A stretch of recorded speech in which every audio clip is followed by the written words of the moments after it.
This is part 4 of my video debunking a video from a comedian claiming he defeated every argument against gun control. His video had 23 points, so here's my response to his arguments 16 through 20. And if you haven't already, make sure you go and watch parts 1, 2, and 3. Now, before I rebut these arguments 16 through 20, I want you to make sure you have your notifications turned on by hitting the bell symbol and then clicking all.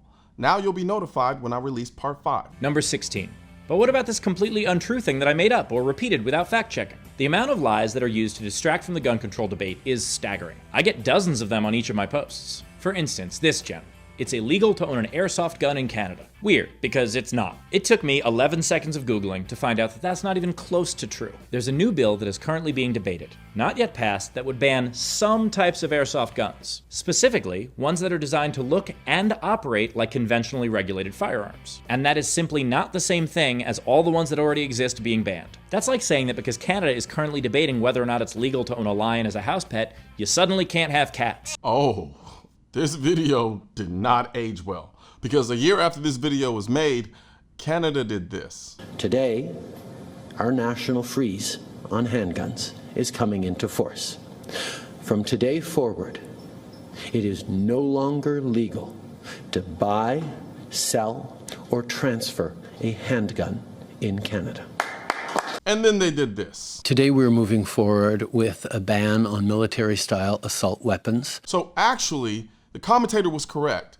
They started off saying they just want to register the guns, and then they banned them. Anti-gunners like Steve here will always try to make you seem crazy for making the slippery slope argument. Yet, time after time, history has proven us correct. The ultimate goal is always to ban guns. So giving them an inch is simply the first step in their mile-long infringement of our right to bear arms. Number 17. It does not matter how unmatched citizens would be if the government ever came to take their guns, because soldiers and police officers simply wouldn't do that. This is a particularly weird argument, because you can't be afraid that the government is coming to take your guns and also be sure that the government is not coming to take your guns. Who is it that's going to come take your guns if not soldiers and police officers? Babs from the DMV? The reality is that guns will not protect you from a government that is hell-bent on seizing them from you. Because in this weird Rambo fantasy of yours, the people coming for the guns are soldiers, and they're a lot better trained and equipped than you are. The British military was better equipped and trained than our founding fathers, yet here you are living in the most powerful country in the world because a bunch of civilians with their own guns took on a tyrannical government that was better equipped and trained than they were. And trust me, there are a ton of soldiers and police officers who would not obey an order to confiscate guns from the civilian population. I know this because a ton of them follow and support me. I'm not even including the veterans, who had the same training as the active duty military people, who I know for a fact would fight back against a government hell-bent on taking away our guns. Soldiers take an oath to protect the Constitution, not the government.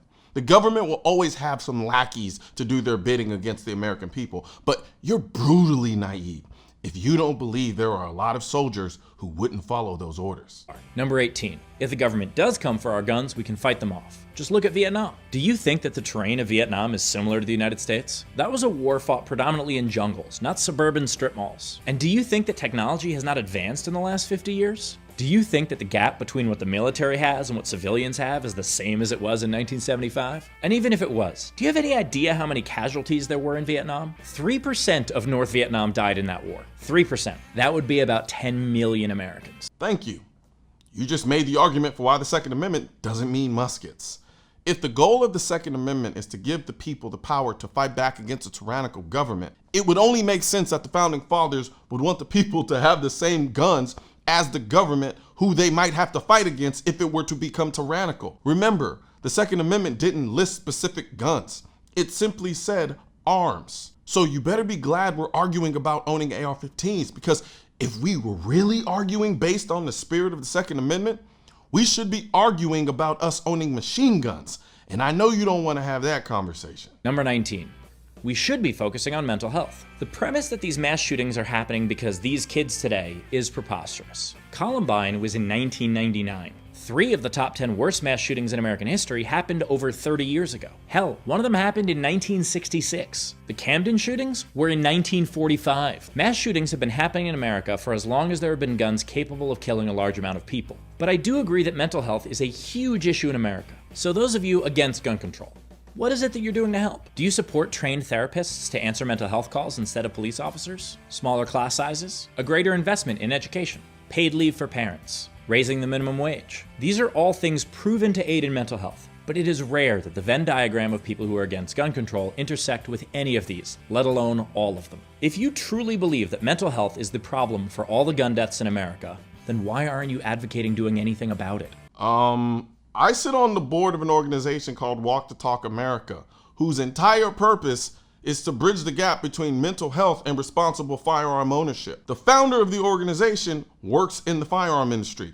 Half of the people who sit on the board work in the firearm industry, and the other half in the mental health industry. Walk the Talk America is also supported by a number of gun companies in the industry. So, I ask you, besides bragging about being a Columbia University graduate and gaslighting people with your blatantly obvious political ideology, instead of keeping the conversation about guns, what are you doing? Either way, we at Walk the Talk America would love your support. And for anyone else who wants to support Walk the Talk America, I'll put a link in the description section of this video. Number 20.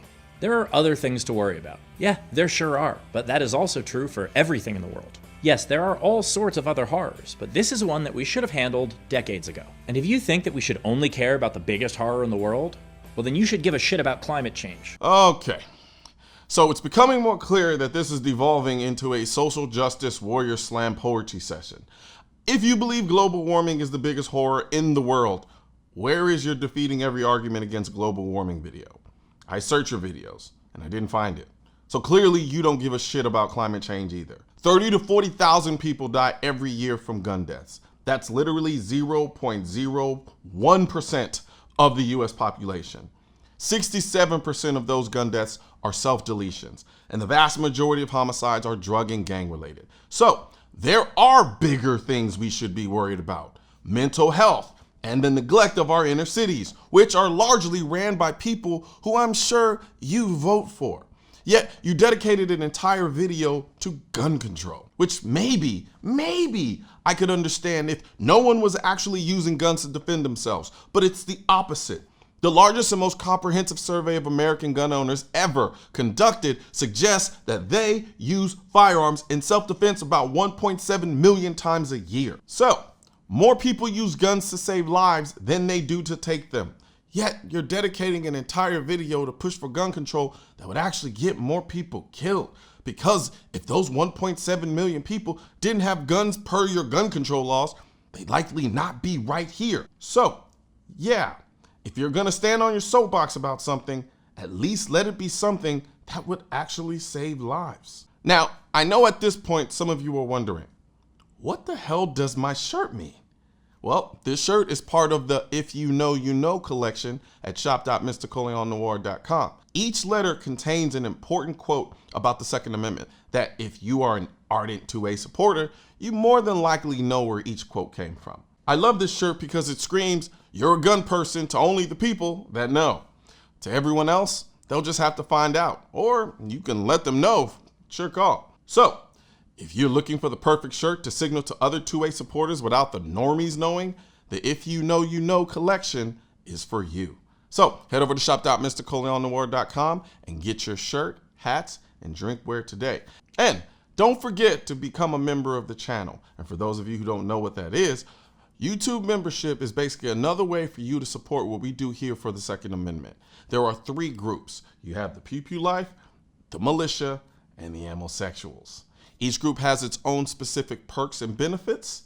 And unofficially, I like to do things for my members like giveaways, where I give away different firearm accessories. I can't give away guns because YouTube won't let me do that, but I do give away a lot of other awesome things. If you're interested in looking into becoming a YouTube member, head over to the link in the description section and check it out.